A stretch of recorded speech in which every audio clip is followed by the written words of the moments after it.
E pra të dashur miqtë e mi, ja ku po ritakohemi sërish me mua Tirona Lilin, pikërisht këtu në kanalin Monitor TV, për të komentuar pak se cilat janë strategjitë e tjera, pasi që më pyesni shumë, Tiron çfarë mund të ndodhë, në çfarë forme mund të zgjidhet finalisti i dytë, cilat mund të jenë strategjitë e tjera për të përzgjedhur finalisti i dytë. Domethënë, dua të ndaj sonte disa pika ku mund të zgjidhet finalisti i dytë, do me thënë çfarë strategjish mund të përdoren vëllau i madh sipas rregullores së shkruar të Big Brother VIP Albania.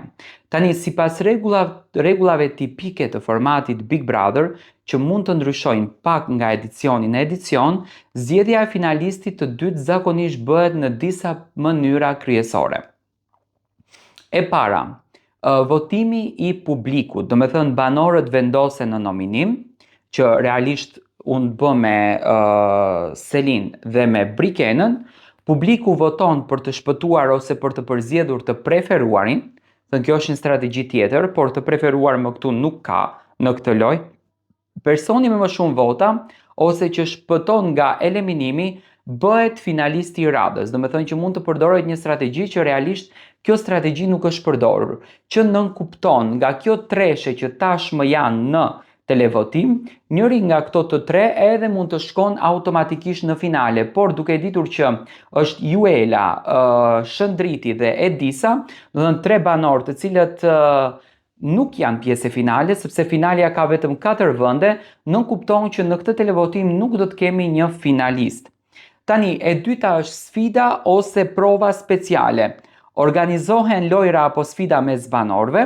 që do me thënë kjo nuk ka ndodhur ndonjëherë në Big Brother, që mund të ndodhë të martën gjatë prajmit. Fituesi i sfidës fiton një avantazh që shpesh mund të jetë një bilet direkte për në finale, që nuk kuptojmë për shembull, produksioni mund ta përzgjedh Mirin ose Rogertin, që të dy i sfidon, njëri nga ato të dy që fiton në sfidë mund të shkon automatikisht në finalen e madhe. Më pas, e treta është vendimet nga Big Brother. Në disa raste, produksioni vendos përmes një surprize ose mekanizmi të papritur, për shembull hapja e një zarfi, televotim i menjëhershëm. Mund të ndodhë që të martën mund të hapet një televotim i menjëhershëm, një gjë që në fakt ka ndodhur më herët në shtëpinë e Big Brotherit, është bërë dhe ai personazh i cili ka qenë, domethënë pak më i preferuar i publikut, më i votuar i publikut, ka dalë si finalisti i dytë, gjë që mund të ndodhen edhe gjatë prajmit të së martës, ose mund të ndodhen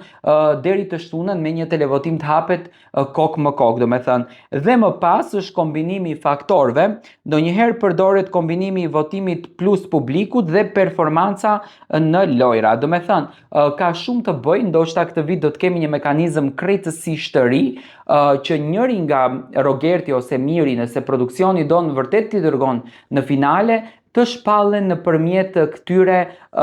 rregullave që mund t'jenë edhe sfidat me lojra brenda shtëpisë. Unë në fakt të martën e pres që të hapet një televotim, do me thënë jemi shumë herët për të shpall një banor me sfidë si finale, do me thënë pres që të hapet një televotim, nëpërmjet atij televotimit i bie që të shkojnë kokë më kokë dy banorë që në kupton mund të jetë një përballje mes Rogertit ose Mateos, ose Mirit ose Mateos, por thënë edhe Rogertit dhe Mirit, dhe njëri nga këto të tre mund të shkon në finale, që nëse bëhet përballja mes Rogertit dhe Mateos, shkon Rogerti, ndërsa nëse bëhet përballja mes Rogertit dhe Mirit, automatikisht shkon përsëri Rogerti. Unë mendoj që finalisti i dytë është Rogerti. Kjo është sipas një analize që kam bërë unë. Dua të marr mendimin tuaj.